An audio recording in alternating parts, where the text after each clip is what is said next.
Hi everyone, my name is Krishna Kumar प्रसाद।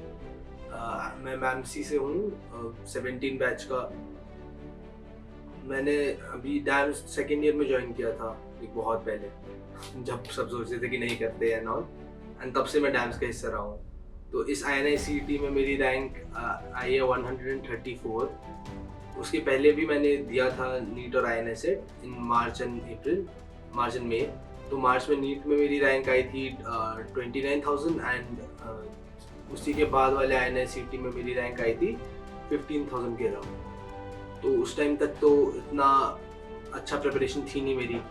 तो उसके बाद हुआ कि अब अच्छे से प्रिपेयर करना है। तो फिर यही ऑप्शन होता था कि कहाँ ले कोचिंग ले। फिर मैं हमेशा से डैम्स वाला था, तो मैंने 2 बार भी नहीं सोचा कि क्या करना है। मैंने लिया डैम्स का TND और उसी के बाद से शुरू हो गया कि वीकली पढ़ाई करनी है एंड हर वीकेंड पे अपना TND का शेड्यूल आता गया एंड उसी के हिसाब से ही पढ़ते गए। I am really grateful for this whole journey कि पूरे डैम्स फैमिली के लिए, Sumer sir, Deepti ma'am and as a whole पूरी डैम्स की फैकल्टी जिन्होंने मुझे पढ़ाया है। बहुत सारे लोग हैं ऐसे, तुषार सर जैसे जैसे तुषार सर ऑर्थो पढ़ाते हैं, वो ऐसा लगता है कि वो अभी हड्डी तोड़ के दिखा रहे हैं मेरी कि कैसे टूट रही है। अभी जैसे डैम्स के ऑर्थो के TND में गए हम, उसमें से निकलते हुए मैंने सब एक इतनी कहानी बना दी सर ने पूरे सारे क्वेश्चंस की।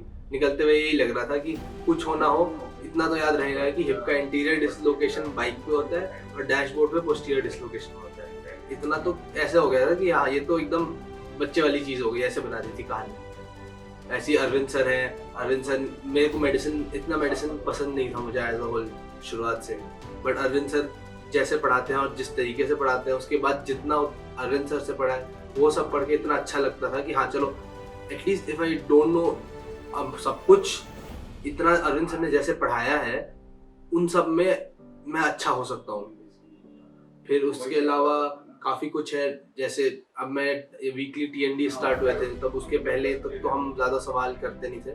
तो वीकली TNDs में हमारा प्रिपरेशन स्ट्रैटेजी, वीकली मोटिवेशन रहता था थोड़ा कि ऐसे हफ्ते भर पढ़ाई करते थे, फिर एवरी मंडे वीकली TND होता था। तो फिर एक सोशल आउटिंग की तरह हो जाती थी वो हमारी, कि हम सारे दोस्त मिल रहे हैं, सारे दोस्त वहाँ बातें कर रहे हैं और फिर उसके अलावा हम अपना टेस्ट एंड डिस्कशन भी कर रहे हैं। तो ऐसे वो हो जाता था कि मोनोटोनस नहीं रहती थी जिंदगी। तो इसलिए ऑफलाइन TND तो सबसे अच्छा रहता था हमारे लिए। उसके हिसाब से एवरी वीक जाते थे। शुरुआत में हम ज़्यादा ओरिएंटेड नहीं थे कि कैसे क्या प्रिपेयर करना है।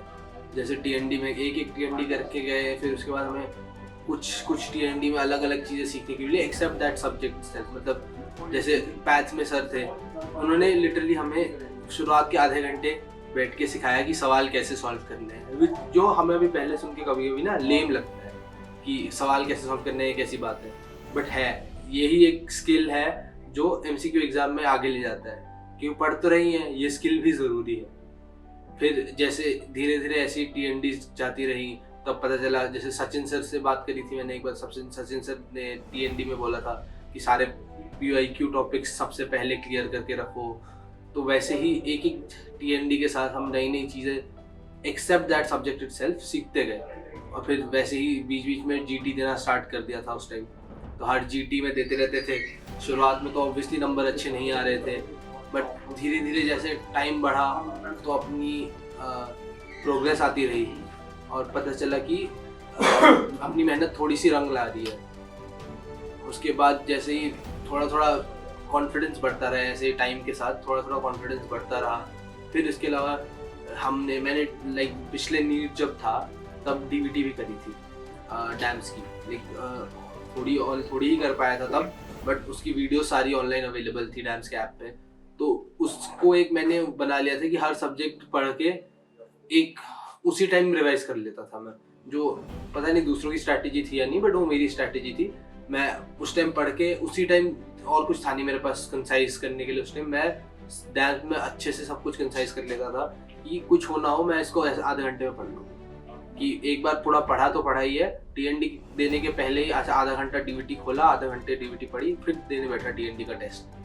तो ऐसे ये मिनी रिविजन टाइप पहले से ही कर रहा था। तो DVT मेरा शुरुआत से ऐसे मिनी रिविजन होते रहे, तो ऐसे DVT मैंने ब्रेक डाउन करके तो काफ़ी बार पढ़ लिया था। इसके अलावा डैम्स में PYQs एंड CBT सब है। मैं CBT प्लान किया था बट मैं ऑफलाइन जाके CBT नहीं दे पाया था।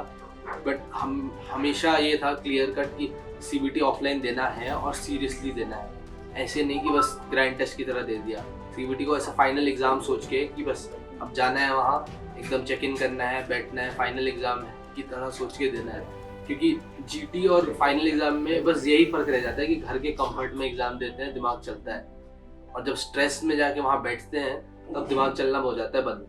ये सबके साथ होता है। आई थिंक ये स्ट्रेस वाला फैक्टर किसी के साथ भी कम नहीं है, हर किसी के साथ ही होता है। तो मेरे साथ तो यही हुआ कि मैं जितना GTs में मेरे क्वेश्चन सही हो रहे थे, इस INI सेट में भी उससे थोड़े कम ही हुए हैं, और सबके साथ ही ये होता होगा।